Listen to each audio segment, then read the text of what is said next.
ପିଲାମାନେ ଆଜି ତମ ପାଇଁ ଗୋଟେ ମଜାଳିଆ କବିତା ଲେଖିଛି।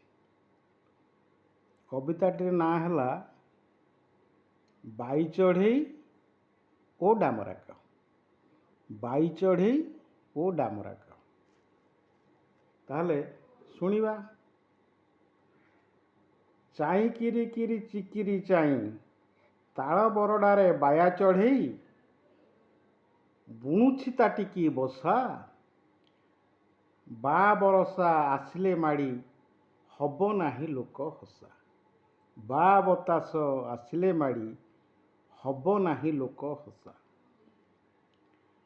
କା କା କା କାକର କା କା କା କା କାକର କା ବାହୁଙ୍ଗାରେ ବସି ଡାମରା କୁଆ ମୁରୁଖି ମୁରୁକି ହସି କହିଲା ଆଲୋ ବାଇ ଚଢ଼େଇ ବସା ତୁ ବୁଣୁଛୁ ବସି। ଟାକୁରୁ ଟୁକୁରୁ ଟୁକୁରୁ ଟାଇଁ ଟାକୁରୁ ଟୁକୁରୁ ଟୁକୁରୁ ଟାଇଁ ଉକୁଣି ଚାକୁଣି ଖେଳିବା ଆଇ ଦେଖିବୁ ଲାଗିବ ମଜା ଦେଖିବୁ ଲାଗିବ ମଜା। ସାଥିରେ ମୋର ଖେଳିବୁ ଯଦି ଦେବି ମୁଁ ପୋକର ଭଜା। ସାଥିରେ ଯଦି ଖେଳିବୁ ମୋର ଦେବି ମୁଁ ପୋକର ଭଜା। ସାଇଁ ସାଇଁ ସାଇଁ ଶଶର ସା ଆସିବ ଯଦି ରେ ବରଷା ବା କୋଉଠି ଗୁଞ୍ଜିବୁ ମୁଣ୍ଡ ବେଳୁ ସାବଧାନ ନହେଲେ ଭାଇ ଶେଷେ ହେବୁ ଲଣ୍ଡ ଭଣ୍ଡ। ବେଳୁ ସାବଧାନ ନହେଲେ ଭାଇ ଶେଷେ ହେବୁ ଲଣ୍ଡ ଭଣ୍ଡ। ଫର ଫର ଫର ଫୁପୁରୁ ଫା ଫର ଫର ଫର ଫୁପୁରୁ ଫା ରୋଷେ ଉଡ଼ିଗଲା ଡାମରା କୁଆ ଆସିଲା ବରଷା ଦିନ ମେଘ ବିଜୁଳି ଆଇଲା ମାଡ଼ି କୁଆ ହେଲା ହିନି ମାନ। ମେଘ ବିଜୁଳି ଆଇଲା ମାଡ଼ି କୁଆ ହେଲା ହିନି ମାନ।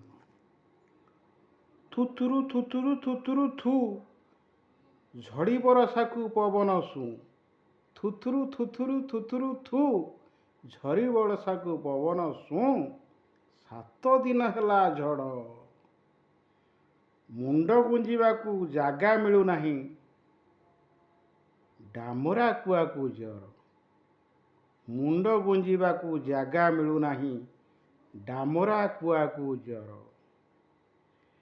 କେଁ କେଁ କେଁ କେଇଁ କେଁ କେଁ କେଁ କେଁ କେଇଁ କେଁ ଶଙ୍ଖ ଚିଲ ବାଇ ବଇଦ ସିଏ ଶଙ୍ଖ ଚିଲ ଭାଇ ବଇଦ ସିଏ ଦେଖିଲା କୁଆର ନାଡ଼ି କହିଲା ତତେ ଥଣ୍ଡା ଜରଟା ଜବର ବସିଛି ମାଡ଼ି।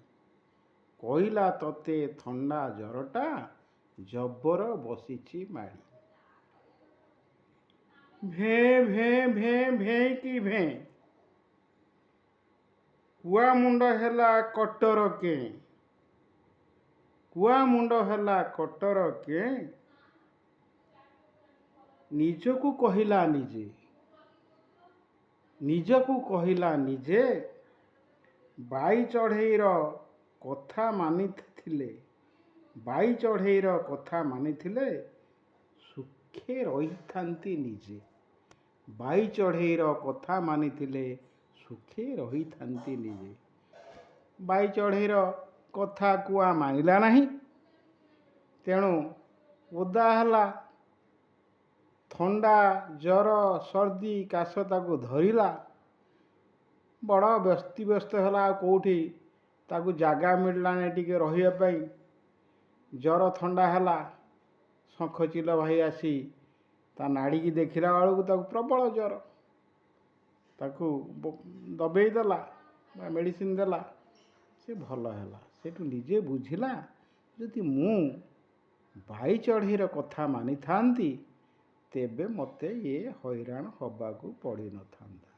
ତେଣୁ ପିଲାମାନେ ତମେମାନେ ସବୁ ସମୟରେ କିଏ କ'ଣ କହୁଛି ତା କଥାକୁ ଭଲ ଭାବରେ ଶୁଣ, ବୁଝ।